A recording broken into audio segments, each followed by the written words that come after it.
muito obrigado pelo convite, é a primeira vez que estou e gosto muito do espaço, é muito agradável. Nós vamos falar nesta segunda sessão deste debate dedicado à crise no mundo e à necessidade de um novo humanismo. Vamos falar da crise no mundo, da crise no Ocidente, se é só apenas uma crise no Ocidente ou se é uma crise no mundo. Eu acho que as duas pessoas que estão neste painel, ambos professores universitários, ambos especialistas nessas coisas, dispensavam perfeitamente o moderador. Portanto, estou aqui apenas para ajudar a lançar algumas ideias, mas não muito mais do que isso. Recentemente, com aquilo que temos vivido, seja os novos muros que se vão erguendo na Europa, seja a forma como a Europa lida com a crise dos refugiados, que existe, continua a existir. Ainda hoje, esta semana, tivemos notícias de agressões extremamente violentas de membros do grupo Aurora Dourada a refugiados em campos da Grécia. Eu ontem, não sei quem organizou, mas houve um fórum importante sobre migrações e direitos humanos no Centro Ismaili, ontem e hoje, e eu tive a oportunidade de me encontrar com uma pessoa que tinha conhecido na fronteira da Macedónia com a Sérvia o ano passado, uma pessoa que estava lá a ajudar a tentar organizar um bocadinho aquilo e a ajudar os refugiados, e teve a amabilidade de me contactar e estive a conversar um bocadinho com ela ontem à noite sobre a situação atual no terreno, e continua. Os números baixaram, obviamente, porque a rota dos Balcãs foi com o fecho das fronteiras e com a aprovação do chamado Grupo de Visegrado, foi interrompida, mas mesmo assim as pessoas continuam a chegar em números que às vezes chegam aos 300 por dia, às vezes são só 20, às vezes não chegam nenhum, depois voltam a chegar a 150, depende também um pouco da atividade dos traficantes, e acho que os traficantes continuam em plena atividade naquela região, e já há todo um negócio à volta dos refugiados, e os próprios locais macedónios vão alimentando esse negócio, e portanto isto é um problema que continua a afetar a Europa, embora quando se trata de países que não pertencem à União Europeia, sabemos menos, tomamos menos conhecimento, há menos ação política em relação a esses casos. Mas temos a crise dos refugiados, temos a vitória de forças populistas na Europa, temos a extrema-direita a chegar ao poder, ou perto de chegar ao poder, e a tirar terreno político à direita democrática em vários locais. Aquilo que se passa na Hungria não pode ser encarado como algo que seja normal no jogo democrático. Sabemos que temos os desafios colocados pelo Brexit, sabemos que temos na próxima semana o referendo em Itália e a repetição das eleições na Áustria, com uma possível vitória do candidato da extrema-direita. Temos os resultados surpreendentes das eleições nos Estados Unidos e o tipo de pessoas que gravitam à volta do presidente eleito Donald Trump. Sobre os Estados Unidos temos aqui um extraordinário especialista como é o José Gomes André, portanto é melhor ficar calado. E assim pensando, a crise, poderíamos dizer que a crise é no Ocidente, mas depois vamos a ver, depende desde logo o que é que consideramos Ocidente e o que é que consideramos Oriente, mas podemos ver como é que está a Rússia e os desafios que a Rússia coloca não só à segurança e à estabilidade na Europa, e os desafios que coloca à própria NATO, mas também aquilo com que a própria população russa é confrontada, e a falta de perspectivas da oposição pelo total cerceamento das liberdades, embora feita de uma forma muito subtil e muito bem arquitetada, mas liberdade de expressão e liberdade de mídia é coisa que não existe na Rússia, quer dizer, por mais que haja eleições de vez em quando, e por mais que Medvedev e Putin vão trocando de funções e vão alternando no poder, temos, e fui pensando noutras latitudes e verificamos como é que está o Brasil, a crise política e institucional que o Brasil vive. Hoje caiu o 6º membro do governo Temer em 6 meses, não é? Com mais um caso de corrupção. A África do Sul tem problemas sérios também políticos e económicos e vai ter também eleições em breve e pode ser um problema porque o ANC provavelmente sofre do mal dos partidos que estão há demasiado tempo no poder, apesar do contexto histórico lhes ser favorável. As últimas eleições autárquicas já trouxeram uma vitória do Partido Democrático, acho que assim se chama, Partido Democrático nos principais centros urbanos da África do Sul. Provavelmente, em alguns destes aspectos de política mais premente, a China e a Índia, no caso dos BRICS, escapam provavelmente à crise, mas provavelmente também ninguém melhor que Henrique Alvaz-Filho para nos poder dizer como é que está a China atualmente e se podemos tirar a China desta crise. Portanto, quem é que quer começar? Espero que Se calhar faz sentido, porque se formos a ver, nós passamos todo o ano de 2016 em relação a uma série de acontecimentos que iam acontecer, problema de redundância, mas coisas que iam acontecer no mundo, dizemos sim, mas depende do que vier a acontecer em novembro nas eleições dos Estados Unidos. Quer dizer, e fomos sempre dizendo isso, mas provavelmente quase toda a gente achando que o desfecho das eleições dos Estados Unidos ia ser e foi um desfecho completamente contrário àquilo que a maior parte das pessoas esperava. Portanto, já vamos saber. Muito obrigado, boa tarde a todos, já quase boa noite. É um gosto de estar aqui, é a minha primeira vez num espaço tão agradável. Obrigado pelo vosso interesse também e manifestar sempre a minha satisfação de poder debater com o Ricardo e com a Raquel, que são amigos e são pessoas que eu gosto de aprender. A minha área de trabalho, portanto, eu fundamentalmente venho da área da filosofia, na filosofia política, e nos últimos anos tenho sobretudo estudado a política americana, ao ponto de, nesta altura, já começar a ficar um bocado irritado com a coisa, já quase não consigo ouvir falar mais de notícias americanas, numa má altura, porque agora é que realmente as coisas estão cada vez a falar-se mais, portanto tenho que beber um bom copo de água e refletir sobre isto. Eu gostava, no entanto, assim numa espécie de intervenção inicial, porque depois podemos debater mais as questões americanas, de deixar-vos 2 ou 3 ideias, que acho que é isso um bocadinho o espírito que aqui estamos, para podermos conversar sobre a ideia da crise ou sobre a ideia dos problemas da democracia do Ocidente, aproveitando se calhar alguma da minha raiz filosófica, que nestas coisas às vezes é útil também. Até porque a Raquel sabe muito mais do que eu de relações internacionais e política externa, por isso vou tentar não dizer muito disparate sobre a área. Há um aspecto que me interessa muito, que é o problema, neste caso, do conceito de crise. Eu sei que já deve ter dito isto noutro sítio em que alguém já me ouviu, portanto peço desculpa se me estou a repetir, mas porque é uma coisa que se fala tão poucas vezes.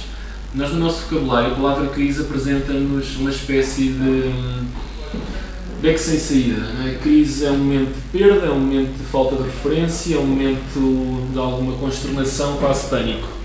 E, na verdade, a palavra crise tem uma raiz muito mais profunda e muito mais pregnante que isso. A palavra vem do grego, quer dizer krinein, que significa separação. A palavra krinein era usada pelos gregos, aquilo que nós hoje chamamos de separar o trigo do joio, por exemplo. Era um processo usado na produção, de separar aquilo que é bom do que é mau, daquilo que se aproveita daquilo que não se aproveita e por aí fora. A palavra crise tem na sua essência, na sua raiz, um processo analítico. Por isso é que nós usamos a expressão análise crítica de uma maneira, aliás, errada, porque a análise já é crítica e a crítica já é analítica. Isto é, a crise não é de facto um momento fundamentalmente de resignação. Nós é que interpretamos assim, porque é um momento que nos incentiva a ponderar cuidadosamente o que é que está em causa. E isso é que é assustador, não é? Nós, no fundo, vivemos a partir de um conjunto de princípios psicológicos e políticos que damos mais ou menos como adquiridos, e quando eles estão em causa, isso assusta-nos, não é? Porque nos tira o tapete.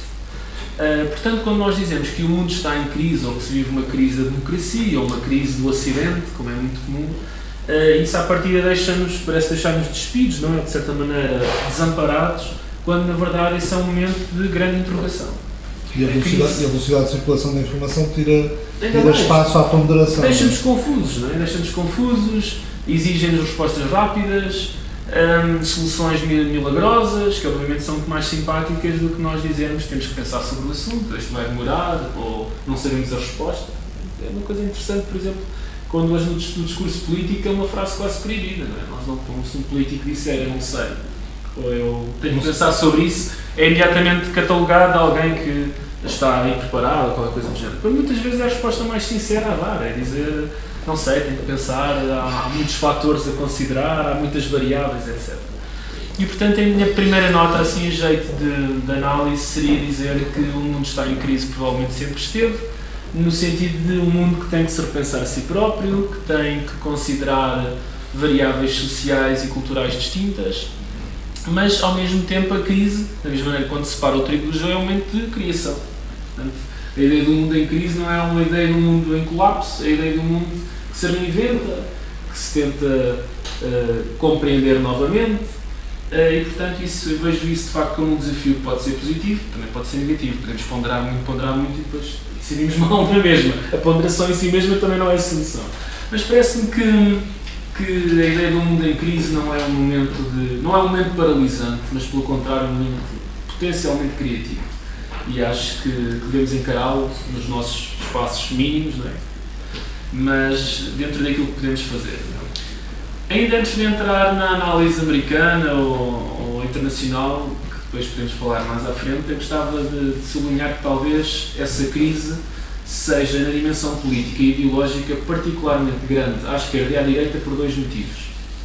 À esquerda, porque a base fundamental da concepção, temos de dizer social-democrata, assim num sentido muito alargado, nós chamamos o Estado de Bem-Estar, o Welfare State, qualquer coisa deste género, radica num problema, esse sim, cada vez mais grave, que é o da demografia nos países ocidentais. Ou seja, a crise demográfica, que é um daqueles temas que nós gostamos imenso de dizer, não é? Que é aquela, isso preocupa-nos, mas é assim uma coisa para o médio e longo prazo, e cada vez começa a ser menos.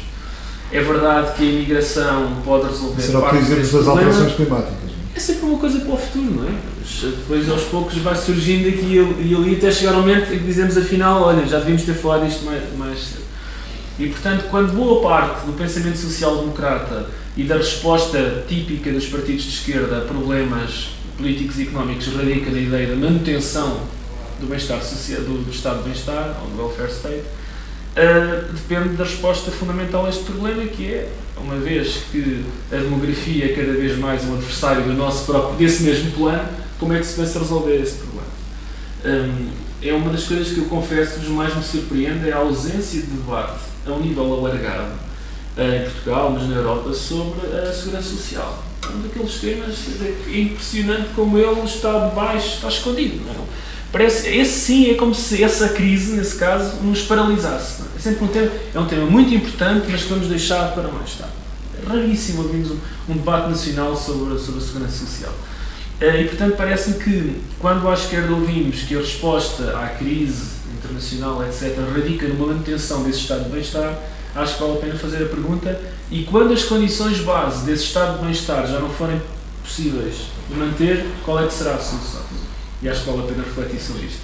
À direita, ou se quisermos dentro de uma lógica mais conservadora, a pergunta, o perigo, ou para mim a grande interrogação, tem a ver com algo que foi falado há pouco, eu infelizmente cheguei um pouco tarde, não ouvi toda a sessão, mas que tem a ver com a forma como uma certa visão conservadora, ou aquilo que nós chamamos de partidos conservadores, estão a ser raptados, acho que é a palavra certa, por movimentos que, disfarçando-se de movimentos conservadores, são movimentos de direita, mas que não são propriamente conservadores. Os movimentos populistas que falámos, e que concordámos com o termo ou não, ele designa certas tendências, acho que podemos todos aceitar isso. Certas linguagens de extrema-direita que hoje assumem nomes novos.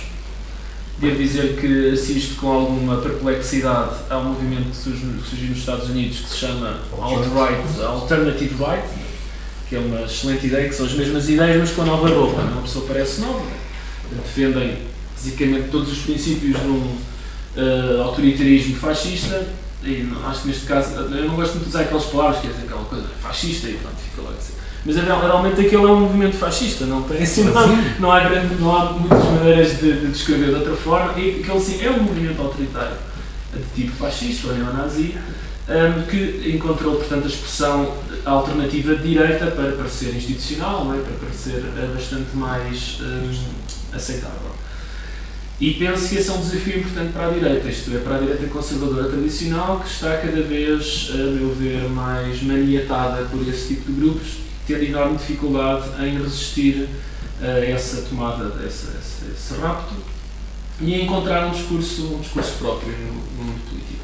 Daqui resulta o quê? E, entretanto, calmo já para depois irmos falar de outras coisas, que é o seguinte: quando nós falamos de uma certa crise do sistema, a meu ver, radica sobretudo nisto. Isto é, os partidos tradicionais, aquilo que nós chamamos o centro de uma maneira bastante, por acaso até acho, injustamente depreciativa, são os partidos que assumiram responsabilidades fundamentais na construção do mundo que nós conhecemos. Os partidos sociais-democratas e os partidos conservadores, no modo geral. E esses partidos, e esses movimentos, e essas tradições estão a ser incapazes de dar resposta com os seus mecanismos tradicionais aos novos problemas. À esquerda, porque em grande parte os problemas demográficos e das relações internacionais não estão a responder positivamente a uma resposta típica, e à direita, porque os movimentos conservadores perderam espaço face justamente a esses movimentos populistas. E por isso, há uma coisa que eu acho que vale a pena pensar, independentemente de qual é o vosso posicionamento político ou as vossas preferências. Quando nós criticamos ou ficamos muito surpreendidos com estes novos resultados, pensem também no seguinte: há uma enorme massa de pessoas para quem o sistema, ou de quem o sistema se esqueceu.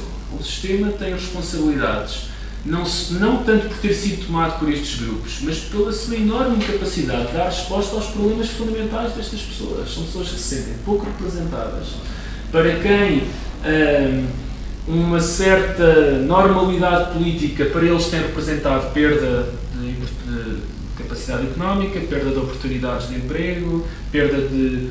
os filhos vivem cada vez mais em sistemas educativos que não os servem ou que são cada vez mais caros, e o sistema parece, de certa maneira, ter ficado de tal maneira embevecido com o seu próprio poder, porque é sistema, porque é poder, que de certa maneira sente que não tem de se readaptar a esses novos desafios. E, portanto, vai-se deixando perder e sem conseguir capaz de fazer essa reflexão, que é como é que nós respondemos a isto. E tal como dizia no outro dia um colega, já nem me lembro bem onde, mas dizia quando esse vazio é criado, esse vazio fica aí à espera de ser preenchido por alguém. E eu acho que é sobretudo isso que temos assistido, ou seja, os movimentos extremistas. E daqui não tem que ser extremistas religiosos, nem extremistas num variado tipo, ou seja, até às vezes extremismos que não são ideológicos, são simplesmente propostas fora da caixa, que é uma coisa que hoje em dia sou lindamente, que é pensar fora da caixa, mesmo que isso não tenha necessariamente grande fundamento, mas é diferente. Não é? E porquê é que se torna extremamente apelativo? Porque é diferente e porque visa preencher um vazio que o sistema não tem conseguido preencher. E, portanto, acho que isso exige para alguém que pertence ao sistema, eu pertenço ao sistema, fico já dentro dele, uma necessidade de grande reflexão, penso eu. Enfim, isto é uma análise, se calhar, mais no campo da filosofia. Eu sei que vocês, se calhar, se interessam mais pela política, mas acho que, como uma questão introdutória, para mim, parece-me fundamental. Aliás, de alguma forma, este tipo de lógica que o José Gomes André nos trouxe aqui, que explica porque é que há nas eleições dos Estados Unidos uma transferência de votos que à partida não seria expectável de votantes de Bernie Sanders para Donald Trump. Não é? São pessoas que não foram votar em Hillary Clinton, não é? Uma parte substancial, no fim das contas acaba por ser uma parte decisiva, pelo menos. Decisiva. As pessoas que votaram em Obama há 4 anos. Votaram em Obama e agora iam votar Bernie Sanders e foram votar em Donald Trump. Não é? Outra coisa gostaria de acrescentar em relação ao que o Zé disse deste movimento alt-right. Eu, por acaso, vou até no programa de rádio no domingo ao meio-dia dar algum destaque a isso. Por coincidência, no dia seguinte às eleições, eu estava em Nova Iorque e houve uma sessão com professores universitários da área das relações internacionais para jornalistas estrangeiros para explicar o que tinha acontecido.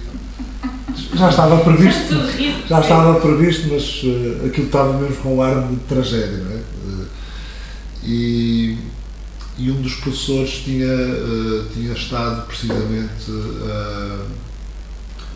o Thomas Main, tinha estado a estudar o movimento alt-right ao longo de todo o período da corrida presidencial nos Estados Unidos. E o que ele tinha já estudado era um aumento exponencial do número de visitas nos sites ligados ao movimento. Não é? Portanto, desde que o Trump anunciou a candidatura, aquilo foi em crescendo, mas uma coisa 700%, 600% e tal por cento. E corporações da Europa. Ainda há pouco dias vi um vídeo que é em Espanha, não sei se viram isso, temos sempre de dizer que eram 20 pessoas, ou 30 ou 40, mas seriam um movimento de apoio ao Franco e assim, com as coisas assim bastante ofensivas, espancaram os muçulmanos. Exatamente, essas coisas sempre existiram e se calhar não é por acaso que agora também aqui em Portugal os chineses se sentem outra vez legitimados para aparecer.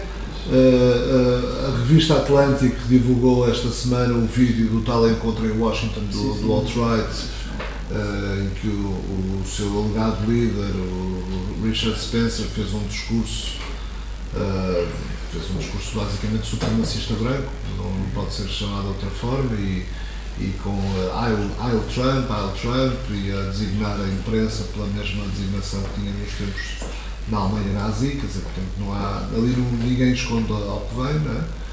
E, portanto, é o que são esses desculpem, este professor com quem eu falei, portanto, foi no dia seguinte às eleições, ainda não sabia sequer da escolha de Donald Trump do Stephen Bannon para a estratégia principal. Estamos a falar de uma pessoa que tem um site que é o Breitbart, que também foi bastante importante durante a campanha do Trump, mas é um site que incita muito ao ódio, quer dizer, é um site que mistura jornalismo com hate speech, assim, de uma forma um pouco despoderada.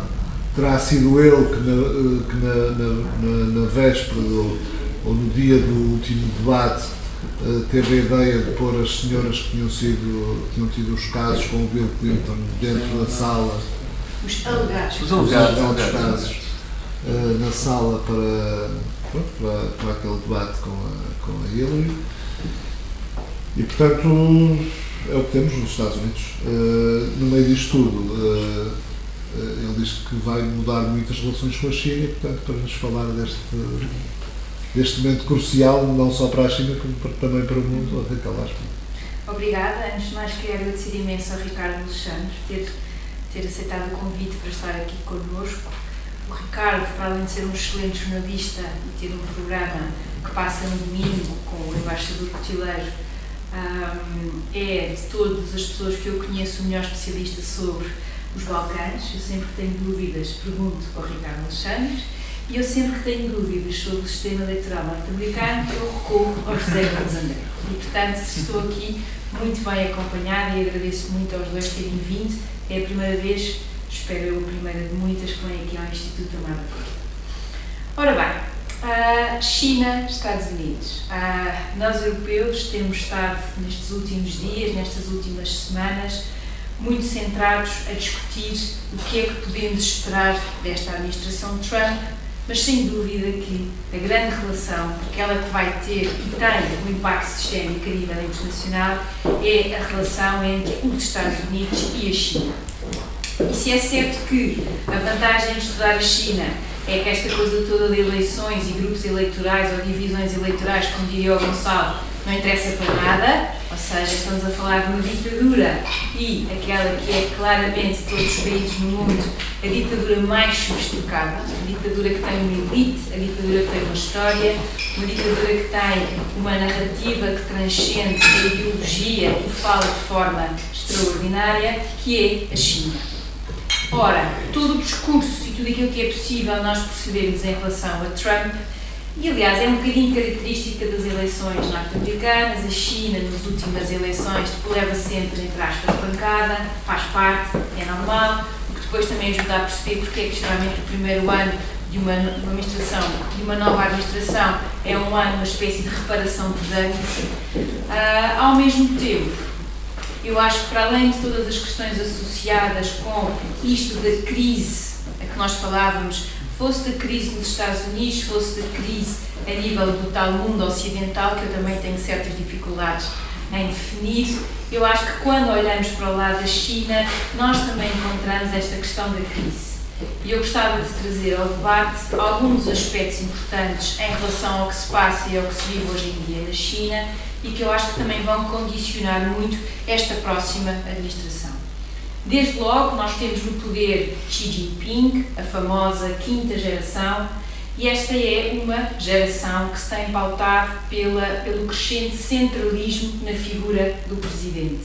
Ou seja, desde Deng Xiaoping que nós não temos ninguém com tanta concentração de poder na sua figura. Elizabeth Economy na Foreign Affairs há uns anos chamou-lhe de Imperial President, ou seja, o presidente imperial.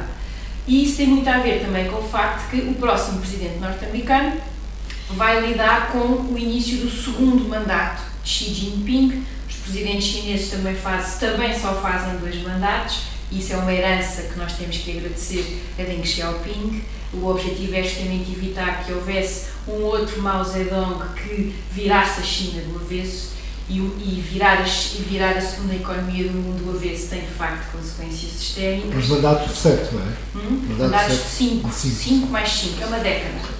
E portanto, a terceira geração, já nos emendo, quarta geração, o Jintao, líderes muito menos carismáticos do que Xi Jinping. Ora aí, os presidentes chineses, tais como os presidentes norte-americanos, não fogem à regra, que é no segundo mandato que nós vamos fazer a história, é no segundo mandato que vamos deixar o nosso legado. Portanto, eu acho que do ponto de vista do timing, o próximo presidente dos Estados Unidos vai ter aqui não só o início deste segundo mandato, como também vai ter que lidar com 2 datas importantes, desde logo o 2019, e se o próximo presidente fizer 2 mandatos também, toda a questão relacionada com a comemoração de 2021.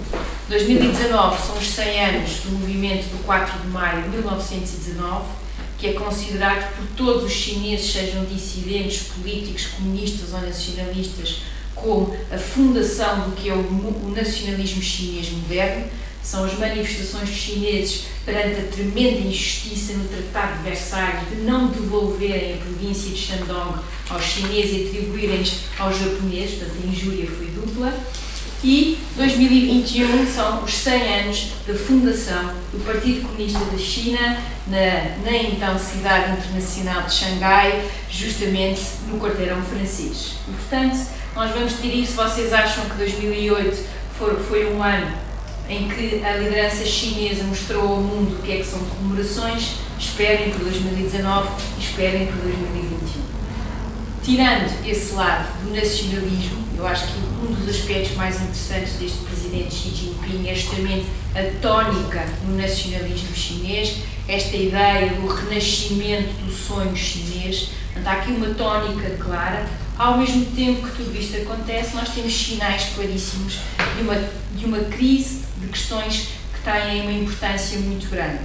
Xi Jinping tem pautado a sua atuação, a luta contra a corrupção, que é algo que, dito assim, ninguém consegue dizer que não é a favor da luta contra a corrupção, mas tem obviamente aproveitado isso para ir afastando todos os seus rivais. Portanto, e a corrupção na China é de facto um assunto sistémico extremamente sério. Ao mesmo tempo, a China já não cresce com aqueles números extraordinários que crescia há 10, 15 anos 8, atrás. 10%. Já não chega sequer a 7%, para nós portugueses 7% seria uma loucura, para a liderança chinesa 6,5% é um problema. E portanto a China, neste momento, o que está a tentar fazer é fazer crescer o seu mercado interno, virar-se para dentro e tentar estar o menos dependente possível dos mercados para onde exporta.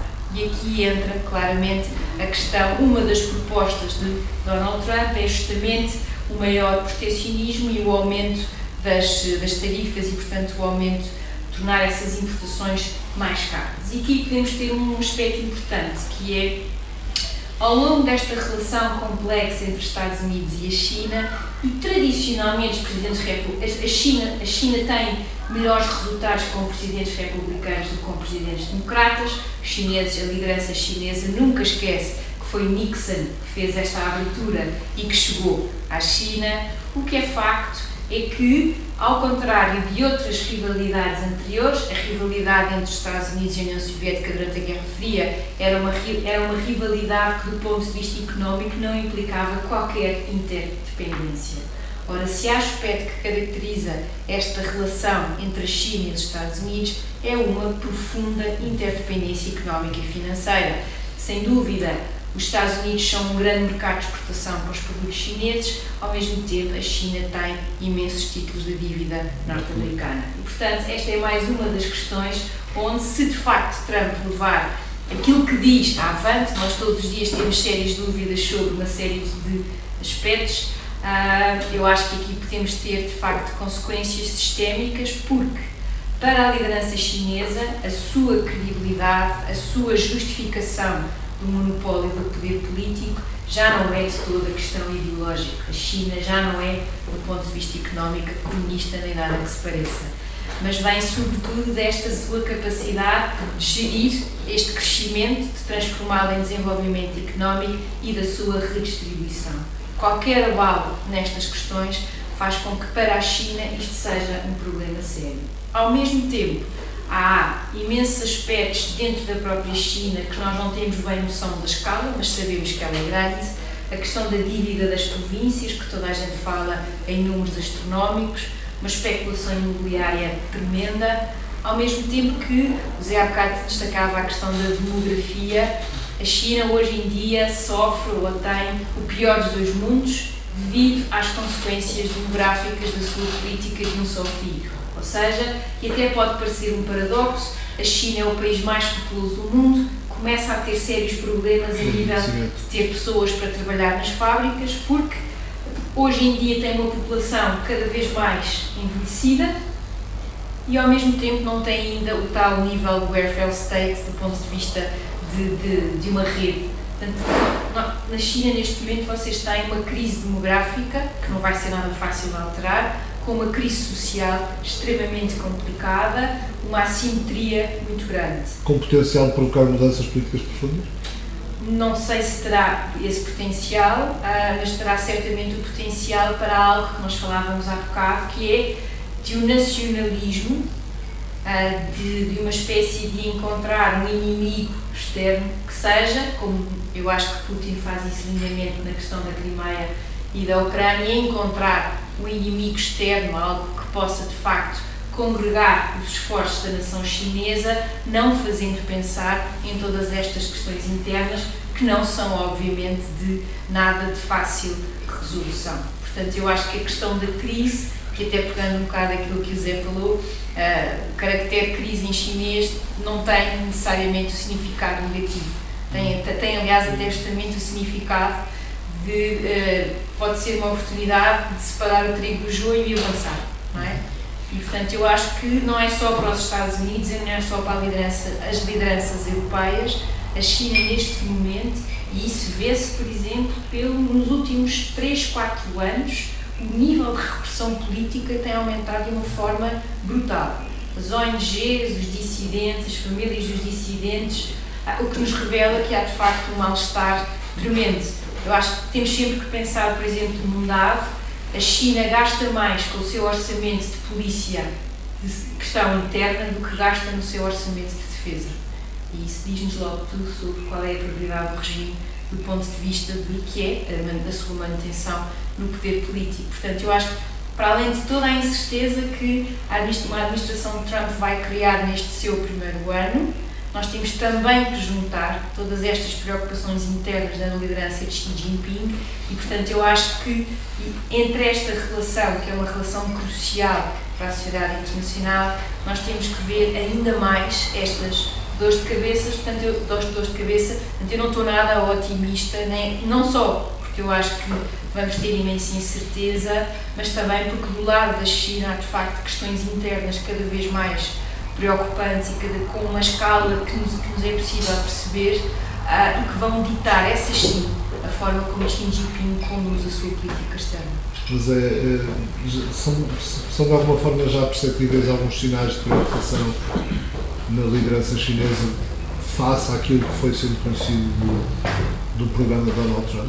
Sim, sim. Aliás, tem imensa graça, não sei se é bem a expressão, mas durante a noite eleitoral nós fomos recebendo os comentários, nós estávamos os dois na CIC, fomos recebendo os comentários dos vários jornais, e um editorial, eu acho que era, não sei se era do China Daily, se era do People's Daily, que dizia qualquer coisa do estilo: olhem para isto, a eleição de Donald Trump, isto mostra como os Estados Unidos são uma democracia doente, que é uma maravilha, uma ditadura poder dizer isto.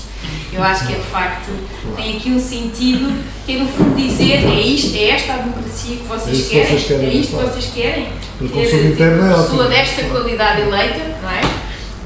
Isso tem o seu quê de graça se não fosse trágico. Portanto, eu acho, mas depois temos vindo a assistir, por exemplo, à liderança chinesa que está a desenvolver um projeto paralelo ao Acordo Transpacífico, portanto, um projeto de comércio livre que está obviamente encantada com esta opção de Donald Trump de, pura e simplesmente, não é sequer de renegociar, não é sequer de melhorar, é pura e simplesmente de afastar a ratificação de todas as discussões à volta do TPP. Eu acho que esse para o lado chinês é obviamente algo de positivo, não é? Algo positivo. Vai a China fazer com a Austrália e com... Claro, eu acho que lideranças como a vietnamita, que tanto apostou na sua reaproximação em relação aos Estados Unidos, neste momento, esses sim, estão seriamente preocupados em como é que vão agora, que apostaram num lado e vão ter que renegociar e repensar as suas relações com o vizinho que historicamente detestam e que consideram ser verdadeiramente o seu inimigo, muito mais do que os Estados Unidos, apesar de todo o trauma da derrota e da guerra no Vietnã nos poderia fazer pensar. Em relação à crise demográfica, eu estava com vontade de ser conscientemente inconsciente e lançar aqui uma provocação, quer dizer, a crise demográfica começou a ser resolvida hoje, não é? Ou ontem, com a decisão do Parlamento Europeu de suspender as negociações da adesão da Turquia, que basicamente não existiam. O Sr. Erdogan já disse hoje que vai abrir as fronteiras aos refugiados. Portanto, a partir desse momento, estamos a começar a contribuir para o fim do problema demográfico. Podemos ter outros? Não tenho bem a certeza se isso poderá acontecer. Eu gostava de, sem me esquecer deste tema, sobre o qual não tenho uma solução assim à mão, sublinhar só uma coisa, se me permitem, que a Raquel falou e que tem sido sempre aquilo que mais me preocupa no caso do Donald Trump, que é o facto de se tratar de alguém que tem muito pouco fundo ideológico, não é? Uma espécie de candidato pós-ideológico, quase não tem um fundo de convicções radicado, não tem experiência no cargo político e, portanto, nem sequer tem que responder por posições anteriores, não é? No fundo é um jovem político e as suas posições no campo económico são particularmente contrárias à tradição americana. Se há área onde os dois grandes políticos concordaram nos últimos 30 anos, é um certo elogio do mercado livre, é uma certa... O próprio Partido Democrata tornou-se um partido perfeitamente liberal nesse aspecto, e o Partido Republicano ainda mais. E Donald Trump, reparem o que é problemático nesta ideia do proteccionismo, do corte com um certo tipo de acordos internacionais. Nós temos tanto falado deste acordo transpacífico, mas há a NAFTA também, não é? Que é o acordo que os Estados Unidos têm com o México e o Canadá, que tem sido nos últimos anos um foco de problemas para o Midwest, mas também tem dado muito dinheiro e muitos negócios a muita gente. Portanto, tem sido fundamental numa certa ativação da economia americana. E depois há sempre a questão da relação com a Europa, que nós por vezes esquecemos que quase 2/3 do comércio mundial é feito entre a Europa e os Estados Unidos. O que é que aqui, eu sei muito pouco sobre economia, mas acho que é um bocadinho de bom senso percebermos que o chamado efeito borboleta neste campo é brutal. Quer dizer, uma pequena tarifa de 1% ou 2%, uma tarifa proteccionista, pode rebentar com um sistema que já é de grande fragilidade. Quer dizer, eu imagino, deve haver muitas empresas para essa Europa fora e em Portugal, certeza que para quem neste momento essa diferença de 1 a 2% é a diferença entre manterem-se à tona d'água e fecharem portas. E portanto, quando Donald Trump aparece com um discurso que é das poucas áreas em que ele é claro, é bastante claro, mas não sabemos se vai pôr isso em prática ou não, mas aí ele tem sido claro, é de uma rejeição do mercado livre, tal como o Partido Pacífico diz que é no primeiro dia, repara, se a área em que ele cortou com o Partido Republicano é de facto uma certa rejeição do mercado livre, a defesa de um proteccionismo antigo. Mas em relação aos tratados, porque depois em termos de política económica interna, defende, e isso não vai de acordo, não vai contra o mercado, defende a diminuição considerável de tudo quanto é regulações, não é? Sim, é verdade, Ricardo, mas depois repara, quando ele sublinha que tudo o que seja saída, deslocalizações, tudo o que seja outsourcing, tudo o que seja colaboração com empresas, parcerias com outros países, que ele diz que no fundo vai impedir tudo isso, ou vai aprovar legislação nessa área, isso vai provocar ondas de choque, quer dizer, ondas de choque que podem ir para a Ásia, para a Europa, etc. E, portanto, eu diria, eu sei que é mais polémico, é até quase mais glamouroso discutir a questão da deportação e os muros e não sei o que mais, mas eu sinceramente sinto, enfim, tirando as armas nucleares, não é? Que a secundária, as armas nucleares, enfim, não é? Pronto. Mas aí também depois não há muito para discutir, não é? Se ele carregar no botão, pronto, já fomos e já não há muito para dizer, não é?